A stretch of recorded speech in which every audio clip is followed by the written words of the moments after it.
6 years ago, 34% of teens used social media more than once a day. Today, 70% do, according to Rideout and Rob. This is a 36% increase in social media usage in 6 years alone.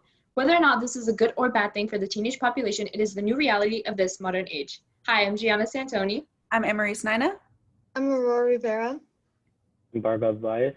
I'm Carmen Neal. And we will be presenting on why social media has changed the beauty norms for high school students by setting and promoting unreachable beauty expectations, which has an overall negative effect on the lives of teenagers. So to begin, photo altering has been around longer than the photos themselves. Subjects of portraits were often portrayed as more beautiful than in reality. The Victorians were no outlier in this. A collector of Victorian photographs discovered several photos in his collection had pencil marks around the chin and jaw. Several years into the future, people are using apps like Facetune to try to reach an unrealistic body image. According to Harry and Kapitzik, social media profiles allow people to change the way they present themselves. Users are able to slim their waists, change their names, their genders, and their entire identities. So many teens are seeing photoshopped images online and believe them as real. You never have to see someone in person to see them on social media. This promotes an impossible body standard. Furthermore, this ideal body for women is constantly changing. As seen in the first photograph, this woman, who is entitled the Venus of Willendorf, was the standard of beauty at the time. We know this because the name Venus comes from the Roman god of beauty. The second picture depicts a woman who is obviously much slimmer than the first. This is an image that many people now try to achieve. As discussed before, this may not even be her real body, but it is what is being presented to millions of teens as such. In addition, it is extremely valuable to understand the beauty standards in other countries and parts of the world to have a better understanding of the standards within the United States. This is because the United States is a melting pot of people and cultures. An article written by a reporter for CNN Health, including a video by a filmmaker, adds to this discussion. The article states, in ancient Greece, Aphrodite, the goddess of sexual love and beauty, was often portrayed with curves. A statue commonly thought to represent Aphrodite, called the Venus de Milo, as shown in this slide, depicts small breasts but is shaped with a twisted figure and elongated body, a characteristic of that time period. Artists continue to portray the ideal women as curvy and voluptuous all the way through to the 17th and 18th centuries. An elaboration of Gianna's reference to the Venus of Willendorf, these are two sculptures with completely different aesthetics, one more full-figured and the other more slim. This theme is also shown in the Baroque and Renaissance time periods. Baroque art is categorized by ornate details, while Renaissance art is categorized by the fusion of Christianity and science in order to create realism through art. This evolution, displayed through art, heavily influences and impacts social customs all over the world, and in turn, the United States. To continue, we must recognize the implications of social media in relation to the social system teenagers deal with. An article entitled Teens, Gender, and Self-Presentation in Social Media by two professors states, results from a Pew survey indicate that 56% of American adolescents with online profiles have posted false information on social media sites. This evidence shows how accustomed adolescents have become to social media. Fake news is also a large issue that is enabled through the abuse of social media. Opinions are divided when it comes to the reliability, bias, and hateful nature of social media content. The normalization of this false, fabricated information is extremely detrimental in the lives of teenagers among all genders in America. These fabricated body images of today circle through social apps like Instagram and Snapchat, where social media influencers are taking high platforms and making money off the number of likes and followers. The main use of social media is as a tool to reach out to youth and sell products. Through platforms that any common person can resonate with, people are more connected to what they may want to buy, and the sales aspect may be seen as the foundation of trust. This is shown in this image of social networking where everybody is connected. In a peer-reviewed article about how social media influencers shape corporate brand reputation, author Sophia Bratu claims the factual practicality of influencer-generated content and resemblance to the followers favorably shape the latter's confidence in branded posts, impacting shopping intention. The more genuine the advertising seems from just another person that has a large following, the more likely people will trust what is being sold and feel the need to have that product. CEO of World Hope International talks about socioeconomic business tactics, saying, "We monitor post engagement to see which topics and post types resonate best. By utilizing this, we continue to grow our following and reach fans with the updates." This shows how the media caters to what is trending with teens, but this can put pressure on teens who may be out of the loop and feel like they have to get onto the wagon. Because of this, it leads to the media having power in how teenagers develop.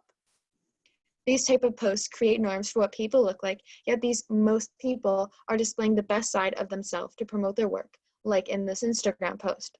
Author Aaron Bryant and the Adolescent Development article states, media changes the way people communicate and allows them to be connected at all times of day. Meanwhile, these teenagers are changing and figuring out their own thought processes. Other people's work is put into their sight, and what they see affects how they think of other people and how they think of themselves. The unrealistic beauty expectations set by social media give teenagers immense amounts of societal stress and pressure. The pressure caused by these unreachable beauty norms increase the likelihood of teens developing mental illness such as depression or anxiety. For example, in this graph representing data from a survey given by a mental health helpline, a majority of 43% of people believe that social media has increased the number and chance of people who suffer from mental illness. In an effort to fit in, many teens attempt to adhere to unattainable standards. Failing to reach these standards lowers teens' self-esteem because they feel that they will not be accepted by their peers since they do not fit in. The lowered self-esteem in teenagers makes them more susceptible to mental illness, and evidently the effects of mental illness are detrimental for the teen's overall life. All in all, social media sets impossible beauty standards, which directly relates to lowered self-esteem and mental illness among teenagers. The unrealistic beauty expectations set by social media negatively affects the lives of teenagers in the United States by promoting and encouraging negative eating habits, which lead to more detrimental eating disorders. For example, according to this chart using data directly from the National Eating Disorders Association, 13 million Americans suffer from binge eating disorder, while around 11 million men and women suffer from anorexia or bulimia. In relation to what my colleague Gianna mentioned, the norms of the ideal beautiful body are changing throughout time. And in this day and age, the current norms encourage slimness for everyone. In an effort to adhere to these norms, many will start starving themselves of the necessary nutrients needed to stay healthy. According to the chart, the years from 1999 to 2006 showed a mass increase in the amount of social media users. Interestingly enough, these years also showed a 119% increase in eating disorder-related hospitalizations for children. With the increase of people using social media, the unrealistic beauty norms set by it get more and more popular, which only increases the amount of teens suffering from eating disorders, which is detrimental to their overall health and can also lead to death. On the bright side, social media has created a platform for body positivity and acceptance in the LGBTQ community. This is especially prominent in alternative subcultures. Within these subcultures, as evidenced by platforms like TikTok, there's a lot of gender identity exploration.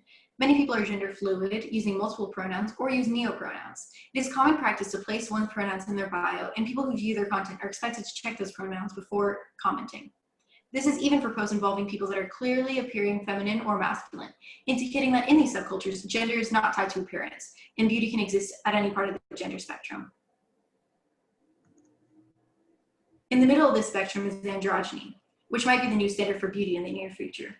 This is evidenced by a fashion collaboration between J.W. Anderson and YOOX, which features gender identity-friendly and body-friendly clothing. Social media has also brought popularity to anime, which has always included androgyny through the look of its characters, which are often seen as incredibly attractive. This is also a community accepting of gender exploration as cosplaying is common practice. Go, a new Pokemon character shown here, presents androgynous and has not been assigned a gender.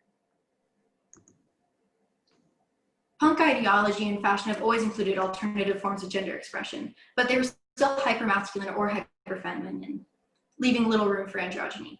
With the internet and social media shining more light on the LGBTQ community, punk subcultures, and anime, there is beginning to be a shift into viewing gender on a spectrum, including androgyny, as a true expression of beauty.